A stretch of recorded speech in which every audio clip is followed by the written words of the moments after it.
Sire, il serait plus facile de saisir la lune avec les dents plutôt que de tenter pareille besogne à cet endroit. Cette phrase a jadis été dite par Vauban à Louis XIV, et c'est pourquoi Fort Boyard n'a pas été construit à cette époque.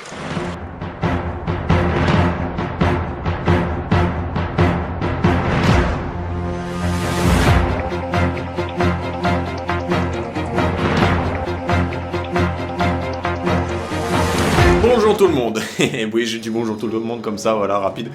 Nous allons parler aujourd'hui de Fort Boyard, de son début de construction, de toutes les galères qui ont été avec, parce que Fort Boyard ne s'est pas fait en un jour, et non, elle s'est faite en quelques centaines d'années, et oui, il y a eu pas mal de problèmes avec Fort Boyard, et pas qu'un peu. Une construction difficile. Lorsqu'une flotte anglaise pénètre dans le Pertuis d'Antioche, menace l'arsenal de Rochefort, et met à sac l'île d'Aix, c'est en 1757 que l'idée du fort revient. C'est l'ingénieur militaire Fillet qui présenta un projet avec plan et estimation de construction sur la plage de Boyard. Boyard, ouais voilà, ça se dit Boyard, mais j'ai Boyard aidé. Il prévoit un fort rectangulaire de 1 étage qui est armé sur 3 côtés et qui a un petit port parce qu'il faut bien quand même aller à Fort Boyard, hein, parce que sans le port, bah tu n'y vas pas, tout simplement. Hélas, le financement de ce projet n'est pas possible pour le royaume. Par là-bas, vous allez me mettre les prostituées, ce sera sympa. Mais si, plaît-il, nous avons un problème. Nous n'avons point assez d'argent pour la construction du fort. Quoi? Et pendant ce temps, le passage entre l'île d'Aix et l'île d'Oléron est toujours sans défense. Il est repris en 1801 par Napoléon qui va ordonner le lancement de la construction en 1804. Par manque de moyens, le chantier ne va pas très vite. Les gabarres, donc les petits bateaux qui permettent d'amener les matériaux au fort, à la longe de Boyard, étaient trop chargés et coulaient avant même d'arriver à Boyard avec les hommes, les employés, si on peut dire, qui coulaient avec le bateau et les matériaux. Donc, faut dire que c'était pas très efficace et ça perdait beaucoup de personnel et de moyens, c'était triste. Mais sire, je ne voudrais point vous alarmer, mais nous sommes en train de couler. Tu as raison, jeune brave guerrier, je ne sais pas qui tu es en fait. Nous sommes en train de couler, et pour la peine, je vais te décapiter. Pour aucune raison. Mais de nouveaux moyens arrivent, et la construction de la deuxième assise du fort débute. Mais les ingénieurs se rendirent compte que l'encochement du fort, donc la base du fort, s'était enfoncé de 1,20 m dans le sable dû à son propre poids. Un peu comme la tour de Pise. Entre critiques de toutes parts et le manque de moyens, la construction du fort est un véritable fiasco. Mec, ton fort c'est de la merde! Et encore une fois, faute de budget, les employés sont mécontents car ils ne sont pas payés. Vous imaginez, vous travaillez sur un fort à longueur de journée à le construire, dans les galères, les intempéries, sachant que c'est en mer, et en plus t'es pas payé, t'as pas envie en fait. Le projet du fort est réduit, de même que les armements, et même sa position est légèrement changée, car du coup, il n'y aura que 2 façades qui seront équipées de canons au lieu de 3, et donc il le tourne de quelques degrés de manière à ce que les 2 façades puissent protéger l'île d'Oléron et l'île d'Aix. Mais d'autres événements tragiques surviennent encore une fois. L'ensemble du littoral est soumis au blocus maritime. La flotte anglaise se rapproche des côtes françaises, et le 1er avril 1809, il mitraille les ouvriers sur le fort.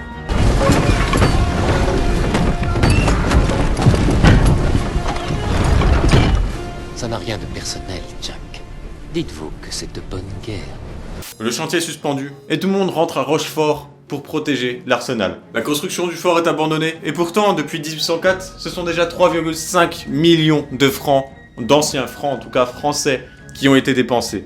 Puis, la situation ne changea pas pendant 30 ans. Pourtant, le ministre de la Marine souhaite la reprise des travaux du fort, parce que selon lui, le travail sera maintenant facilité par les bateaux qui sont maintenant plus modernes, et surtout parce que le monde est en paix.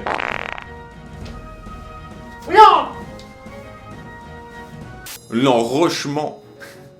Il sonne tellement faux ce mot, l'enrochement, ça sonne faux. L'enrochement qui a été fait entre 1804 et 1809, les ingénieurs se sont rendus compte qu'ils s'étaient encore enfoncés de 1 mètre. Mais c'est pas une mauvaise chose, au contraire c'est une bonne chose, car du coup c'est très solide.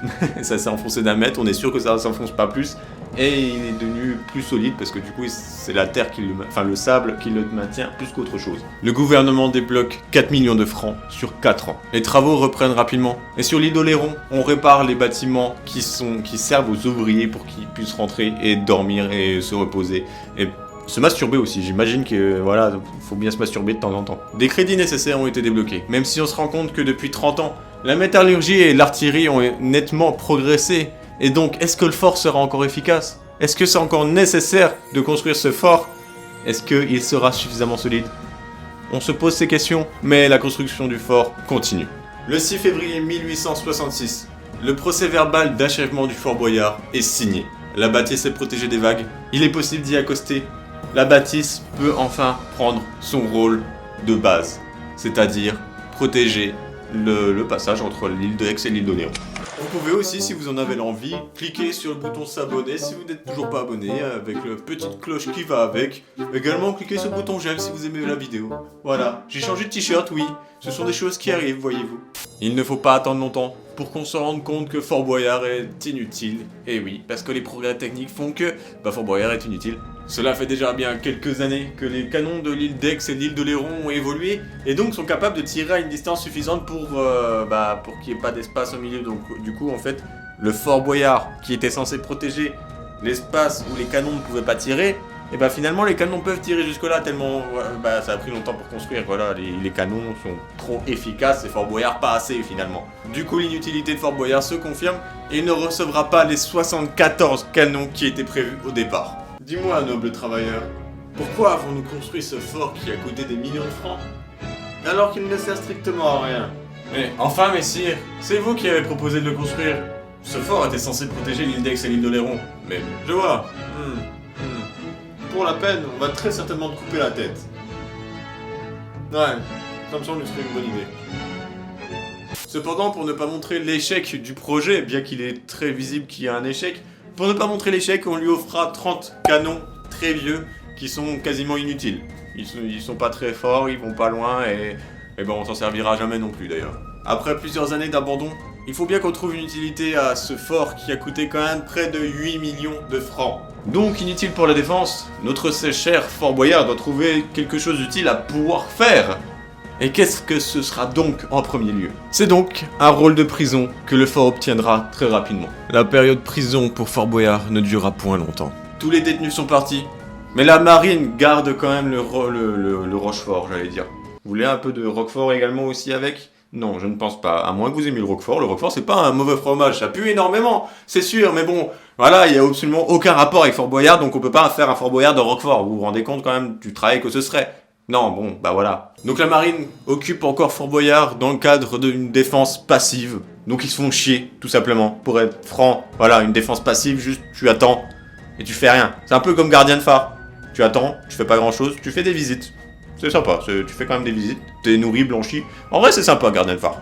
Mais bon, faut aimer vivre dans un phare. À ce moment-là, seulement 5 ou 6 hommes occupent le monument. À la veille de la Première Guerre mondiale, le fort est déclassé.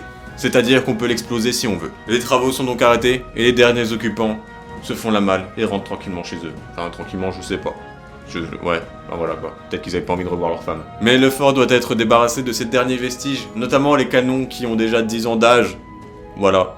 Apparemment, ils devaient les débarrasser. Moi, je les aurais laissés là-bas en mode bas les couilles. Mais bon, fallait les débarrasser, hein. J'imagine question de sécurité, pas qu'un voyageur aille dans les canons et tire n'importe où. Donc nous avons fait appel à 2 ferrailleurs de la région qui, eux, n'ont pas hésité à faire exploser les canons directement dans les cellules. Juste, ils ont mis de la dynamite et bam, voilà, ça...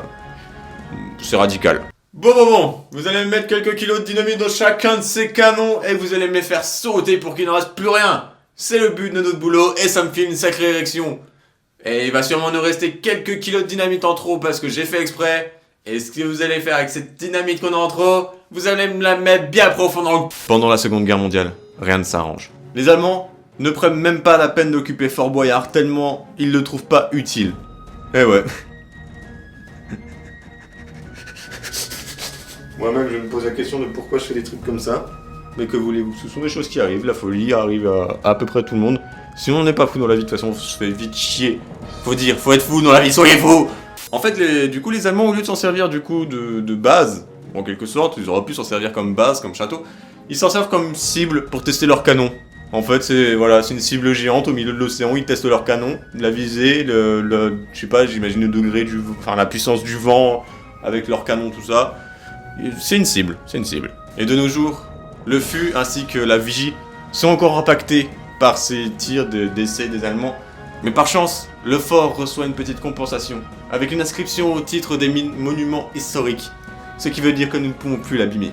Il peut ne pas être réparé, mais nous ne pouvons plus l'abîmer. Au moins, voilà, il a ses chances de survie. Le ministère de l'Armée annonce qu'il souhaite tout simplement plus garder Fort Boyard sous sa protection.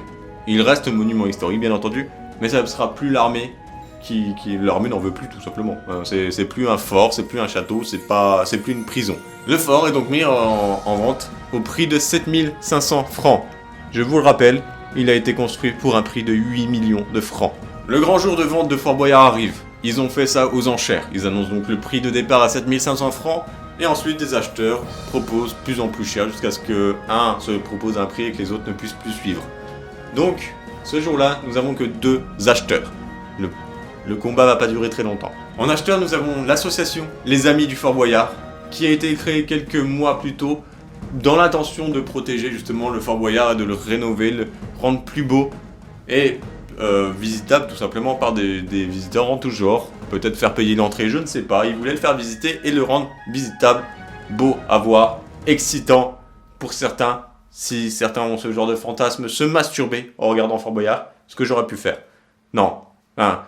Peut-être... Ouais, je sais pas. Face à eux, Eric Aerts, un dentiste belge d'Avoriaz, qui fit une offre de 28 000 francs, qui remporta directement du coup Fort Boyard. Hein.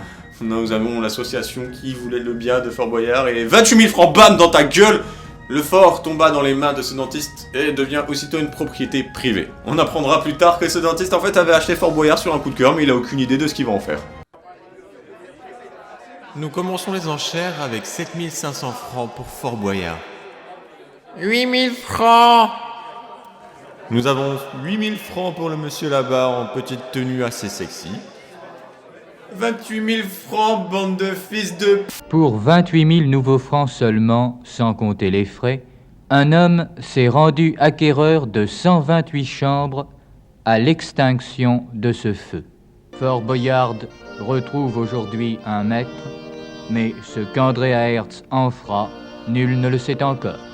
Malgré le statut de propriété privée, le fort est ouvert à tous et facilement accessible par bateau, par beau temps de préférence, parce que si tu y vas avec ton propre bateau, ta petite chaloupe, et qu'il fait mauvais temps, bah tu te noies. Pour la première fois, le fort accueille des caméras pour le film Les Aventuriers de Robert Enrico. Plusieurs scènes du film sont tournées sur place, dont une impressionnante fusillade, que je ne sais pas si je trouverai les extraits pour vous le montrer, mais une impressionnante fusillade tout de même. Plusieurs offres de rachat du fort se font régulièrement, même trop régulièrement, mais Eric, le propriétaire, ne donna aucune suite. Pourtant, on sait que à ce moment-là, il cherche à revendre, à se débarrasser, même, si je puis dire, du fort. Dans les années 80, les idées fusent pour donner un bel avenir au Fort Boyard. Un festival de musique, un feu d'artifice, la création d'un complexe hôtelier, créer des appartements, avec une salle de spectacle pour 800 personnes. En avril 1986, la production de Jacques-Antoine sont à la recherche d'un lieu de tournage pour un nouveau jeu télévisé. Il faut qu'il soit grand, isolé, avec de multiples salles afin d'y disposer des scènes de jeux différentes.